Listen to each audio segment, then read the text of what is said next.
ত্রিপুরা সরকারের অধীনে elementary education ডিপার্টমেন্টে যারা ক্লাস 1 থেকে ক্লাস 8 পর্যন্ত ছাত্রছাত্রীদের পড়াশোনার দায়িত্বে আছে তাদের জন্য গুরুত্বপূর্ণ একটি আপডেট নিয়ে এসেছি। বর্তমানে সুপ্রিম কোর্টের রায় অনুযায়ী কর্মরত শিক্ষকদের জন্য টেট বাধ্যতামূলক।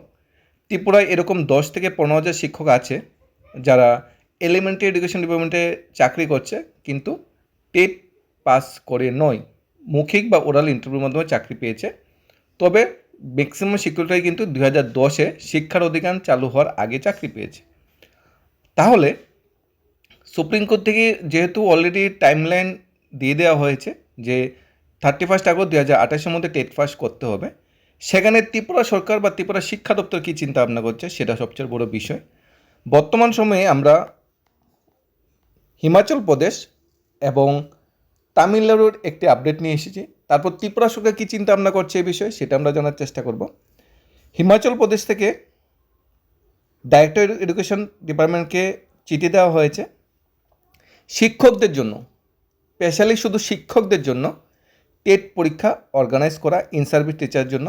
যেখানে বেকার চাকরিতে সে ভাই বোনরা এই টেট পরীক্ষা দিতে পারবে না, শুধুমাত্র শিক্ষকদের জন্যই প্রশ্ন বাছাই করা হবে, শিক্ষকদের জন্যই পরীক্ষা হবে ও শিক্ষকরাই সেই পরীক্ষা দিতে পারবে এবং সেই পরীক্ষায় কোয়ালিফাই করলে তাদের চাকরি থাকবে। যদি কোয়ালিফাই না করতে পারে তাদের চাকরি থাকবে না। এবং এও বলে দেওয়া হয়েছে হিমাচল প্রদেশ যে টেট বোর্ডকে যে বছরে অন্তত 2বার টেট পরীক্ষা নেওয়ার, 2026-এ একবার, 2027-এ 2বার এবং 2028-এ পারলে 2বার, নয়তো একবার। অর্থাৎ টাইমলাইন যে ডেডলাইন দেওয়া হয়েছে, ডেডলাইনের আগে মিনিমাম 4 থেকে 5 বার যাতে টেট পরীক্ষা নেওয়া হয় এবং এমনভাবে টেট পরীক্ষা নেওয়া হয় যাতে যে সমস্ত শিক্ষকরা চাকরিতে কোশ্চেন মার্ক আছে, যে সমস্ত শিক্ষকরা চাকরি থাকবে কি না সন্দেহ আছে টেট পাস করে, তাদের জন্যই এই টেট পরীক্ষা অর্গানাইজ করা। প্রথমত শিক্ষা দপ্তরকে আইডেন্টিফাই করতে বলা হয়েছে কারা কারা টেট পাস না করে চাকরি পেয়েছে, কারা কারা টেট বা শিক্ষা অধিকার চালু হওয়ার আগে চাকরি পেয়েছে আইডেন্টিফাই করতে বলা হয়েছে।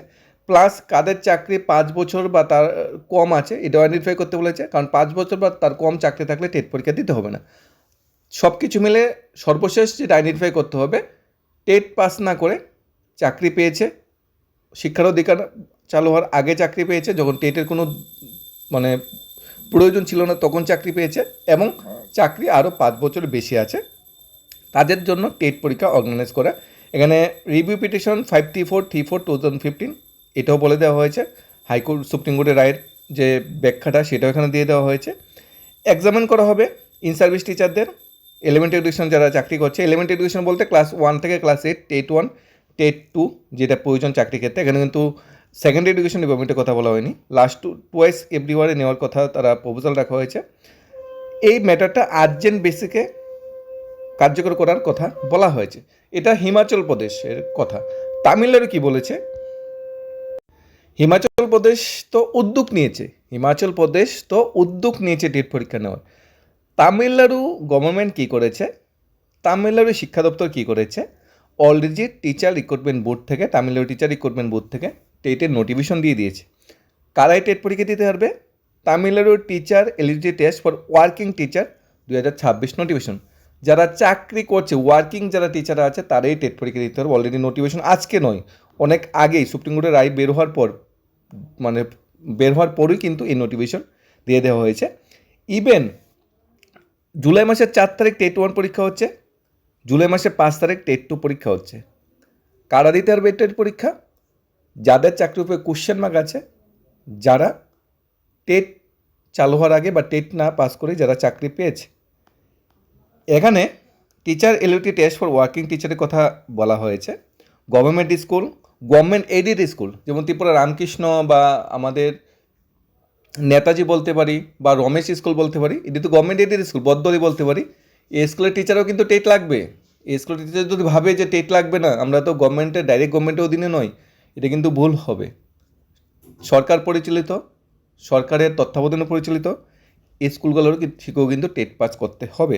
এডুকেশন কোয়ালিফিকেশন যেটা বলা হয়েছে ইন সার্ভিস টিচারের জন্য, সেকেন্ডারি বা প্রাইমারি এডুকেশন দপ্তরে চাকরি করতে হবে, এতটুকু এখানে কোয়ালিফিকেশন কথা বলা হয়েছে। তাছাড়া তামিলনাড়ু সরকার বা এনসি যে গাইডলাইন দিয়ে দিয়েছে, আরটি অ্যাক্টে, সেই গাইডলাইন অনুযায়ী কোয়ালিফিকেশন ন্যূনতম ম্যাচ করতে হবে, তাহলে টেট পরীক্ষা দিতে পারবে। টেট 1-এর জন্য সিলেবাস স্ট্রাকচার, টেট 2-র জন্য তামিলনাড়ু থেকে সিলেবাস স্ট্রাকচার দিয়ে দেওয়া হয়েছে, 150 মার্কসের এক্সাম হবে। Same to same TET 1 TET 2 যে সিলেবাস স্ট্রাকচার সেটাই হবে, তবে একটাই, যে পরীক্ষাটা হবে সেটাতে বেকার চাকরি প্রত্যাশী ভাই বোনরা পরীক্ষা দিতে পারবে না, শুধুমাত্র ইন সার্ভিস টিচারই পরীক্ষা দিতে পারবে।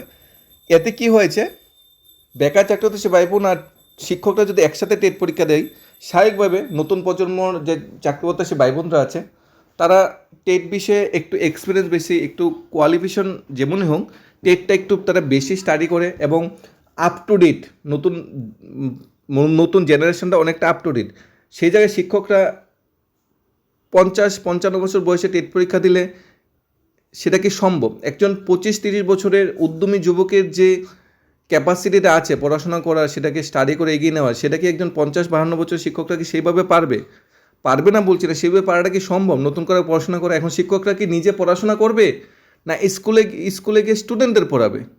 এটা তো কোশ্চেন মার্ক। তাহলে এলিমেন্টারি এডুকেশন ডিপার্টমেন্টটা ভেঙে পড়ছে, কারণ টেট পাস করতে হলে তো পড়তে হবে। এখন শিক্ষককে নিজে পড়বে না নিজে পড়াবে?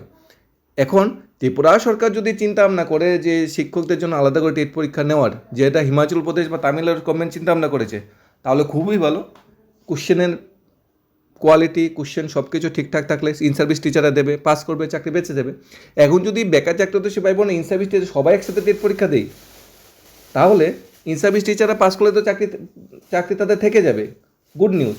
কিন্তু যারা বেকার চাকরি সীমা তারা যদি পাস করে, তাদেরও তো চাকরি ব্যবস্থা করতে হবে। এখন 10,000 ইন সার্ভিস টিচার প্লাস 50,000 বেকার চাকরি, 60,000 যদি পরীক্ষা দিই, ধরে নিলাম 10,000 ইন সার্ভিস টিচাররা পাস করে নিয়েছে টেট পরীক্ষা, তাহলে 10,000 ইন সার্ভিস টিচার যেখানে টেট পরীক্ষা পাস করবে, সেখানে বেকার চাকরি হতে সে ভাই বোনা মিনিমাম 50,000-30,000 ক্যান্ডিডেট পাস করবে। এতজনকে চাকরি কীভাবে দেবে? তাহলে একটাই সলিউশন, ইন সার্ভিস টিচার যারা আছে তাদের জন্য আলাদা টেট পরীক্ষা অর্গানাইজ করে। কিন্তু দুর্ভাগ্যের বিষয়, আমাদের রাজ্য সরকার কিন্তু এখানে নীরব। যেখানে হিমাচল প্রদেশ তামিলনাড়ু এক ধাপ এগিয়ে গিয়েছে, সেখানে কিন্তু আমাদের রাজ্য সরকার কিন্তু নীরব।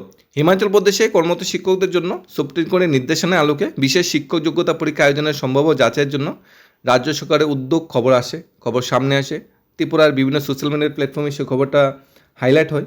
বিভিন্ন শিক্ষক সংগঠন, শিক্ষক সংশ্লিষ্ট মহল, কর্মরত শিক্ষক একাংশের দাবি, দীর্ঘদিন ধরে দায়িত্ব পালন করে আসা শিক্ষকদের অভিজ্ঞতা অবদানকে যথাযথ গুরুত্ব দিয়ে তাদের নিরাপত্তা নিশ্চিত করতে রাজ্য সরকার যেন এটি আইনসম্মত বাস্তবসম্মত সমাধানের পথ খুঁজে এবং শিক্ষকদের জন্য যাতে আলাদা করে টেট পরীক্ষা অর্গানাইজ করে, যেখানে বেকার চাকরিপ্রত্যাশী ভাই বোনরা অংশগ্রহণ করতে পারবে না। কারণ তাদের হাত ধরে আজ হাজার হাজার শিক্ষার্থী শিক্ষার মূল স্রোতে যুক্ত হয়েছে। ফলে দীর্ঘদিনের সেবাকে মূল্যায়ন করে তাদের ভবিষ্যৎ সুরক্ষিত করে রাজ্য সরকার নৈতিক সামাজিক কর্তব্য বলেই মনে করছে সংশ্লিষ্টরা। সংগঠনগুলির মধ্যে হিমাচল প্রদেশ বা তামিলনাড়ু সরকার যে পথ অবলম্বন করেছে, ত্রিপুরা সরকার যাতে সেই পথ অবলম্বন করে, যে তামিলনাড়ু বা হিমাচল প্রদেশে যেখানে কর্মরত শিক্ষকদের জন্য আলাদা করে টেট পরীক্ষা নেওয়ার চিন্তাভাবনা করছে, ত্রিপুরা সরকারও যাতে ত্রিপুরার কর্মরত শিক্ষকরা যারা আছে তাদের জন্য আলাদা করে টেট পরীক্ষা নেওয়ার চিন্তাভাবনা করে এবং সেই বিষয়ে নোটিফিকেশন খুব শীঘ্রই দেয়। এতে একদিকে যেমন আইন প্রক্রিয়ার প্রতি সম্মান বজায় রাখা হবে, অন্যদিকে দীর্ঘত কর্মরত শিক্ষকদের কর্মের জন্য অনিশ্চিত একাংশ দূর হবে। এটা বিরাট বড় কোশ্চেন। বেকার চাকরি ভাই বোনরা যদি এই পরীক্ষা অংশগ্রহণ করে কর্মরত শিক্ষকদের সাথে, তাহলে কর্মরত শিক্ষকদের চাকরি কোশ্চেন আসবে, সেটা ভাবা যায় না। আমাদের মধ্যে টেট 1 টেট 2 বেকার চাকরি ভাই বোন শিক্ষকরা একসাথে দিলেই ভালো। বেকার চাকরি ভাই বোন ওয়েট করছে, আর যদি একসাথে দেওয়ার পরিকল্পনা না থাকে, তাহলে দুইটা টেট পরীক্ষা নাও, একটা শিক্ষকদের জন্য, একটা বেকার চাকরি ভাই বোনের জন্য। কারণ আগামী 2 বছরে যদি 4বার টেট পরীক্ষা হয় কর্মরত শিক্ষকদের জন্য, তাহলে বেকার চাকরি ভাই বোনদের আলাদা করে 4বার টেট পরীক্ষা নাও। বেকার চাকরি ভাই বোনরা কেন 2022 একবার টেট পরীক্ষা দেবে, একবার 2025 দেবে, 3 বছর ওয়েট করতে হবে? সেটা মানানসই নয়। সবাইকে সমানভাবে গুরুত্ব দেওয়া খুবই দরকার। একজন নিরাপদ এবং আত্মবিশ্বাসী শিক্ষক শিক্ষার্থীদের সর্বোচ্চ মানের শিক্ষা দিতে সক্ষম হন। একদিকে শিক্ষক সংগঠনগুলি ধর্ম নির্বিশেষে সমস্ত শিক্ষক শিক্ষা সংগঠন অংশীজনদের ঐক্যবদ্ধ হওয়ার আহ্বান জানিয়েছে। তাদের দাবি, গণতান্ত্রিক ও শান্তিপূর্ণ আলোচনার মাধ্যমে এমন একটি গ্রহণযোগ্য সমাধান বের করা হোক যাতে কর্মরত শিক্ষকদের ন্যায্য স্বার্থ মর্যাদা রক্ষা পায় এবং একই সঙ্গে রাজ্যের শিক্ষা ব্যবস্থা আরও শক্তিশালী হয়। শিক্ষক সংগঠনগুলি আশা হিমাচল প্রদেশের সাম্প্রতিক উদ্যোগের প্রেক্ষাপটে ত্রিপুরা সরকার বিষয়টি গুরুত্ব সহকারে বিবেচনা করবে এবং আইনত কাঠামোর মধ্যে থেকে কর্মরত শিক্ষকদের ভবিষ্যৎ সুরক্ষার একটি ইতিবাচক মানবিক দুর্দোষী সিদ্ধান্ত গ্রহণের উদ্যোগ নেবে। তাদের মতে শিক্ষকদের সম্মান ও চাকরির নিরাপত্তা নিশ্চিত করা মানে আগামী প্রজন্মের জন্য একটি আরও শক্তিশালী মানসম্মত শিক্ষা ব্যবস্থা গড়ে তোলা। ত্রিপুরায় বহু বছর ধরে কর্মরত শিক্ষকদের চাকরি গ্যারান্টি প্রশ্ন সম্মানজনক উপায় বের করার প্রশ্ন এখন নির্বিকার রাজ্য সরকার সরকারি নিরবতা শিক্ষকদের মানে উদ্যোগ পাচ্ছে। এখন ত্রিপুরা সরকার কি কর্মরত শিক্ষকদের জন্য আলাদা করে টেট পরীক্ষা নেবে? সেটা এক নম্বর কোশ্চেন। ত্রিপুরা সরকার কি কর্মরত শিক্ষক আর টেট যারা বেকার ছাত্র ভাই বোন তাদের একসাথে টেট পরীক্ষা নেবে? সেটা বিরাট বড় একটা কোশ্চেন। এখন কর্মরত শিক্ষকদের যদি আলাদা করে টেট পরীক্ষা নেওয়া হয়, প্রশ্নপত্রের মান কীরকম হবে? কারণ 45,000 টেট পরীক্ষার্থী টেট পরীক্ষা বসার পরে মাত্র 1,500 ক্যান্ডিডেট পাস করেছে। এখন 15,000 শিক্ষক টেট পরীক্ষা দেওয়ার পর কি 10,000 পাস করবে? তাহলে বেকার ছাত্রদের সে ভাই বোনদের সাথে কি কোনো প্রকার খেলা হবে না তো? কারণ বেকার ছাত্র হচ্ছে ভাই বোন যেখানে 2% 3% টেট পরীক্ষাতে পাস করছে, এখানে কর্মরত শিক্ষকদের জন্য আলাদা করে টেট পরীক্ষা অর্গানাইজ করে যদি সেখানে 80-90% শিক্ষকটা পাস করে, তাহলে সেটার উপর কোশ্চেন মার্ক আসবে। তাহলে বেকার ছাত্র হচ্ছে ভাই বন্ধুরাও কোশ্চেন করবে আমাদের জন্য টেট পরীক্ষা আমরা কি ভুল করেছি। যাই হোক, আমরাও চাইবো কর্মরত শিক্ষক সবাই চাকরি বেঁচে যায়। আমরাও চাইবো বেকার ছাত্র ভাই বোন যারা ডিএলএড বিএড পাস করে বসে আছে তাদের ব্যাপারটা সরকার একটু সহানুভূতিভাবে দেখো, যাতে বেকার ছাত্র ভাই বোন এবং শিক্ষকরা সব দিকে উপকৃত হয়। একটা সঠিক সমাধান যাতে আসে, যাতে কেউ চাকরি চলে না যায়, আবার যারা চাকরির জন্য ওয়েট করছে তাদের জন্য নতুন সুযোগ সুবিধা আসে। এখানে কর্মরত শিক্ষকদের মধ্যে গভর্নমেন্ট এইড স্কুল যারা আছে সেই স্কুলের শিক্ষকরা এখানে আসবে। রমেশ স্কুল, নেতাজি স্কুল, বদল স্কুল, রামকৃষ্ণ স্কুল, সেই স্কুলের শিক্ষকরা এখানে আসবে। সর্বশিক্ষা শিক্ষকরা যারা আছে তারাও তাদের শিক্ষা দপ্তর বা কেন্দ্রীয় সরকারের অধীনে ডাইরেক্ট রিক্রুটমেন্ট, তাদেরও সেই টেট পরীক্ষাটা আসতে হবে। 2012 সালে সায়েন্স গ্রাজুয়েট টিচাররা যারা চাকরি পাওয়ার পর ডিএলএড করা হয়েছে, এলিমেন্টারি এডুকেশন ডিপার্টমেন্টে যাদের পোস্টিং দেওয়া হয়েছে তাদেরও কিন্তু টেটে আদৌ চলে আসবে।